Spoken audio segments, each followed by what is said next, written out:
आज 10th clear कर चुके और 10th प्लस 2 क्लियर कर चुके देश के लाखों लाख स्टूडेंट का एक ही प्रश्न है सर कि हमें एनडीए टारगेट प्रोग्राम का हिस्सा होना चाहिए सर कि एनडीए फाउंडेशन प्रोग्राम का हिस्सा होना चाहिए। आखिर दोनों प्रोग्राम में सर डिफरेंसेस क्या हैं? आखिर किस प्रोग्राम से हम अपना नेशनल डिफेंस एकेडमी जाने का सपना पूरा कर सकते हैं? तो आज इन्हीं सारे पहलुओं पर बात होगी और मैं बिल्कुल आपके सामने हाजिर हूँ दोनों के विषय में समझाने के लिए कि आखिर बेस्ट चॉइस क्या है आपके लिए और किस टाइम पे किस प्रोग्राम को आपको चुनना चाहिए अगर आप वाकई में नेशनल डिफेंस एकेडमी का हिस्सा बनना चाहते हैं। तो आइए शुरू करते हैं। सबसे पहले what is NDA foundation course? तो लाजमी सी बात है कि एनडीए फाउंडेशन कोर्स उन बच्चों के लिए है जिन्होंने 10th का एग्जाम डन कर लिया है। दैट मीन 10th एग्जाम आप दे चुके हैं। बिल्कुल आपके लिए 2 ईयर एनडीए फाउंडेशन प्रोग्राम है। आपने 11th का प्रोग्राम डन कर लिया है, दैट मीन 11th क्लास का एग्जाम आपने डन कर लिया है, तो 1 ईयर फाउंडेशन प्रोग्राम आपके लिए अहम है। और दोनों प्रोग्राम इसलिए भी अहम है क्योंकि एनडीए जैसा एग्जाम आपको पता होना चाहिए कि आप अपीयरिंग में ही एलिजिबल हो जाते हैं। मतलब 11th के जस्ट बाद जो सितंबर का अटेम्प्ट होता है उसके लिए आप एलिजिबल होते हैं। बहुत सारे कैंडिडेट्स को ये बात नहीं पता है। तो लाजमी सी बात है कि 10th के बाद तो ये बेस्ट प्रोग्राम है, बट एग्जैक्टली 11th के बाद भी इस प्रोग्राम से जुड़ करके आप नेशनल डिफेंस एकेडमी का सपना पूरा कर सकते हैं। ऑब्वियसली ये आइडियल है उन सभी बच्चों के लिए जो अभी 10th का एग्जाम दे चुके हैं। अगर वाकई में आपका सपना है, आप एक बड़ा बदलाव करना चाहते हैं और आप चाहते हैं एग्जैक्टली कि अपीयरिंग में ही एनडीए एग्जाम में आपको सफलता मिले, एक तरफ आपके 12th का बोर्ड का रिजल्ट हो और एक तरफ आपके पास एनडीए का ज्वाइनिंग लेटर हो, मुझे लगता है इससे खूबसूरत प्लान और कुछ हो ही नहीं सकता है। और ये प्लान तभी संभव है जब आप 10th के बाद अपनी जर्नी शुरू करेंगे, 11th के बाद अपनी जर्नी शुरू करेंगे। बहुत सारे कैंडिडेट हैं इस देश के अंदर जो 10+2 के बाद तैयारी शुरू करते हैं। ऑब्वियसली उनके लिए ज़्यादा चैलेंजेस होते हैं क्योंकि वो अपने कई चांसेस मिस कर देते हैं। आज के टाइम में एनडीए एग्ज़ाम तैयारी करने वाला हर बच्चा पहले जेई एग्जाम पे भी फोकस कर रहा है क्योंकि वो ज़रूरत बन चुकी है। जहां एनडीए आपको साल भर में 2 एसएसबी का मौका दे रहा है, तो जेई के माध्यम से आप साल भर में 4 एसएसबी पाते हैं, 2 आर्मी टीएस और 2 नेवी टीएस। तो अगर आप चाहते हैं कि आपके 6 मौके बरकरार हों तो इन दोनों ही एग्जाम में आपको बेस्ट करना होता है। जब आप फाउंडेशन प्रोग्राम का हिस्सा होते हैं तो लाजमी सी बात है कि अपीयरिंग में आप एनडीए के साथ साथ जेई एग्जाम में भी अपीयर हो जाते हैं और आप 6 एसएसबी पूरा फेस करके अपनी सफलता को 100% सुनिश्चित कर ले जाते हैं। लेकिन वहीं टारगेट के बच्चे जो अवेयर नहीं होते हैं, वो 10+2 के बाद उन्हें लगता है कि हमें केवल एनडीए एग्जाम देना है, वो जेई नहीं देते हैं। इस वजह से वो केवल एनडीए की ही अपॉर्चुनिटीज पाते हैं और 4 एसएसबी अपनी गंवा देते हैं। इसलिए मुझे लगता है कि सबसे सही टाइम अवेयर होने का, शुरू होने का यही है, जहां हमने एक कंबाइंड प्लान दिया हुआ है आपको, जिसमें हम बोर्ड की बेस्ट प्रिपरेशन तो दे ही रहे हैं। आप सीबीएसई बोर्ड से हैं, एससी बोर्ड से हैं, आप स्टेट बोर्ड से हैं, पैरेलली एनडीए और पैरेलली जेई जैसे एग्जाम के लिए भी हम आपको प्रिपेयर कर देते हैं जिससे आपकी सफलता को हम 100% सुनिश्चित कर सकें।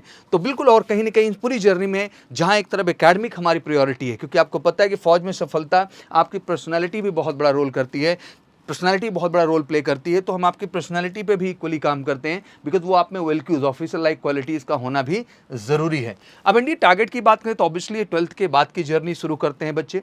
12th के बाद बिल्कुल मुझे लगता है कि आपके लिए बहुत चैलेंजेस होते हैं क्योंकि 2 साल का सिलेबस, 11-12th का सिलेबस, अब आपके सामने समय होता है 4 महीने का, 5 महीने का, 6 महीने का, और उसमें आपको सितंबर अटेम्प्ट में बेहतर करना ही करना होता है। जैसे अभी भी देश के लाखों लाख बच्चे हैं जो 10+2 का एग्ज़ाम दे दिए हैं लेकिन अभी भी वो बिजी हैं कई तरह के रूटीन्स में, शादी में, रिलेशन में, हर जगह, और वो अपने 2 चांस ऑलरेडी गंवा चुके हैं, सितंबर और एनडीए अप्रैल वाला चांस, फर्स्ट वाला 2025। बट पहले अब एनडीए सेकंड 2025 के लिए उन्हें लगना है लेकिन उनके पास समय कम है और कहीं ना कहीं उनकी फाउंडेशन भी कमज़ोर है। तो सभी 12th पास या 12th में जो एग्ज़ाम दिए हुए कैंडिडेट्स से मैं कहना चाहता हूँ कि आपके लाइफ के लिए इस समय एक एक दिन बहुत इंपॉर्टेंट है और एग्जैक्टली मुझे लगता है कि इसमें एक भी दिन मिस करना आपके लिए चैलेंज बढ़ेंगे। ऑब्वियसली शॉर्ट टर्म कोर्स हो ही जाता है क्योंकि अब आपको इसी टाइम में उन सारी चीज़ों को कवर करना है। 4 मंथ समय हो, 6 मंथ समय हो, जो भी है, आपको एनडीए सेकंड अभी प्रायोरिटी बेसिस पे फोकस करना ही पड़ेगा। बट लकली जब आप एमकेसी के साथ अटैच होते हैं तो हम केवल इस सितंबर अटेम्प्ट के लिए ही नहीं फोकस होते हैं, बट पहले हम आपका अप्रैल भी प्लान करते हैं क्योंकि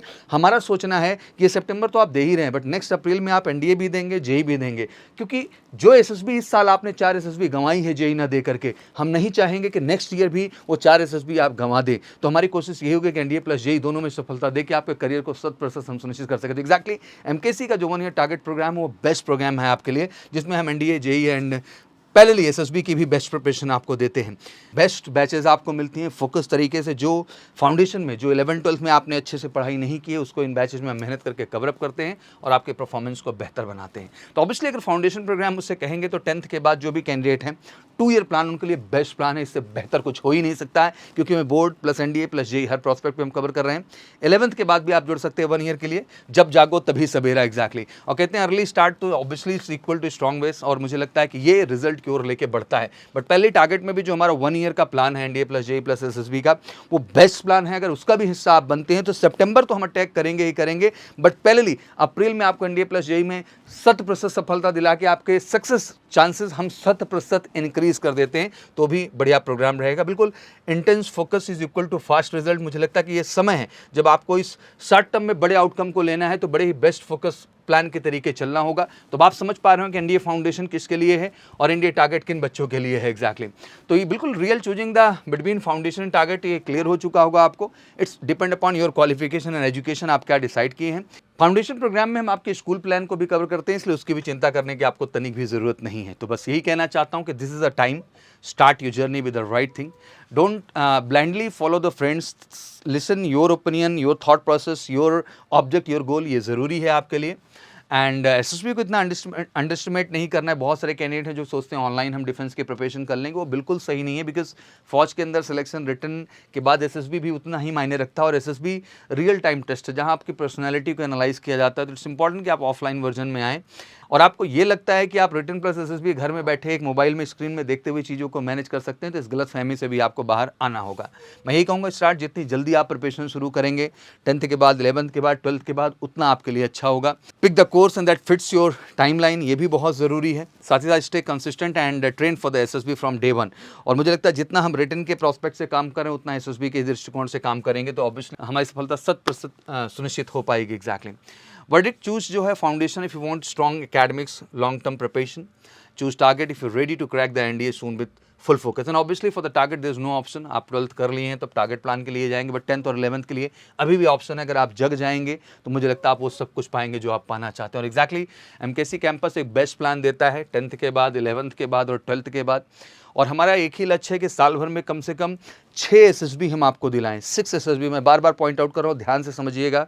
2 via NDA, 2 via army TS, 2 via navy TS. 6 SSB का मतलब है कि sure short recommendation foundation plan में है तो ऑब्वियसली आपका बोर्ड, एनडीए, जेई तीनों टारगेट होगा। टारगेट प्लान का हिस्सा है तो एनडीए प्लस जेई हमारा दोनों टारगेट होगा। और हम गर्व से कहते हैं कि आप ये चीज़ कर सकते हैं। आज के टाइम में हर बच्चा फौज के अंदर भी जाके बीटेक कर रहा है, और इससे खूबसूरत बीटेक प्लान कुछ हो नहीं सकता जहां आपका 1 रुपये लगता नहीं, स्टाइपेंड भी मिलता है आपको, साथ ही साथ आप फौज जैसे प्रेस्टीजियस ऑर्गेनाइजेशन में एज इंजीनियर जाते हैं। मुझे लगता है इससे ज़्यादा गर्व का विषय और क्या हो सकता है। थोड़े से एफर्ट्स, थोड़े से हार्डवर्क की ज़रूरत है, और एग्जैक्टली एमकेसी के फाउंडेशन प्रोग्राम का हिस्सा बन के, टारगेट बैचेज का हिस्सा बन करके हम कमिटमेंट करते हैं कि आप बिल्कुल श्योर शॉर्ट वो कर दिखाएंगे। आशा करता हूँ चीज़ें समझ में आई होंगी। बाकी कोई क्वेरीज हो तो कॉल कर सकते हैं 9696330033 पर, और फटाफट जुड़िए, एडमिशन लीजिए। 23 के साथ लिमिटेड सीट्स हैं। लगी एमकेसी के साथ हमारा वादा है कि अगर आपका फौज जाना सपना है एज ऑफिसर रैंक, तो ऑब्वियसली वो सपना पूरा करेगा Major Classes. Thank you so much. जय हिंद, जय भारत।